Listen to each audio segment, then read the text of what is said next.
we got 10 times as rich, we were 10 times as productive, right? Think about comparing two stagnant economies. One here with, GDP per capita down here, and then we're going to go up to this economy here with a much higher GDP per capita. We're going to compare those two equilibriums. Now, in the neoclassical growth model world, what do these two worlds look like? What they look like is, let's say y over L equals 1, y over L equals 10. Right? So we've gotten 10 times as rich over this period of time. Take the standard neoclassical growth model with labor augmenting progress or any kind of progress in Cobb Douglas. You take your choice, whichever one you want. What would the world look like here? So y over L equals 1. Let's say L equals 1, K equals 1. Everything's 1. Just normalize everything to 1 and stuff. R, W equals 1. Uh-oh. Oh, okay. And R equals 1. Right? I think that works. Right? That does work. Everything's 1 when I start. Everybody realizes that's just a choice of units, right? I'm just measuring everything where I take the initial units and I call them all 1. I think that works. Yeah. There's that. Or maybe it doesn't work. No. Okay, we're paying too much, right? So I need L equals alpha, K equals 1 minus 10. Because then LW plus RK equals 1. Okay, so that's my KC okay? Yeah, I'm okay, right?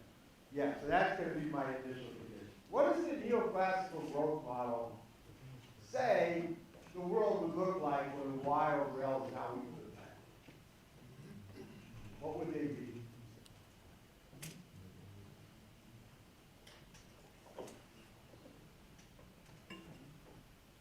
What would it be?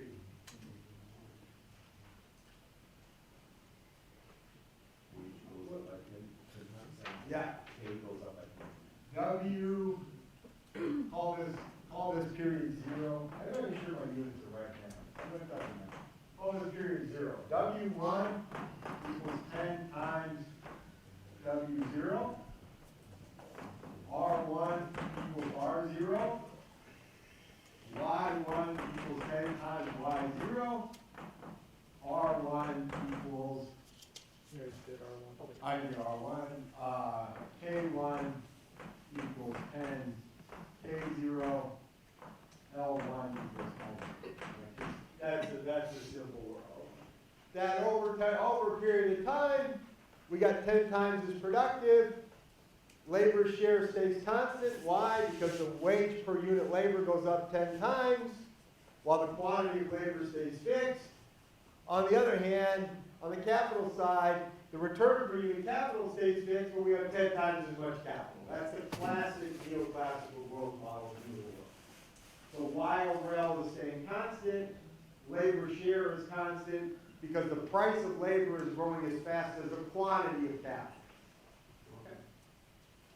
How would that world look if I had the world that I just described over here, where I don't have a constant, I don't have labor share being constant between the two periods?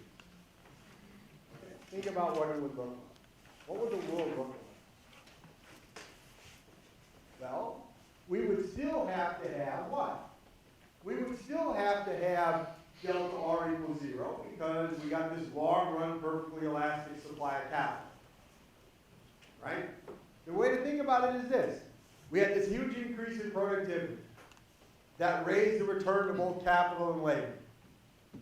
We then have more investment in capital, and we keep investing in capital until the return to capital gets back down to its long run level, and then we're going to maintain that capital size. That's where our new steady state is going to be.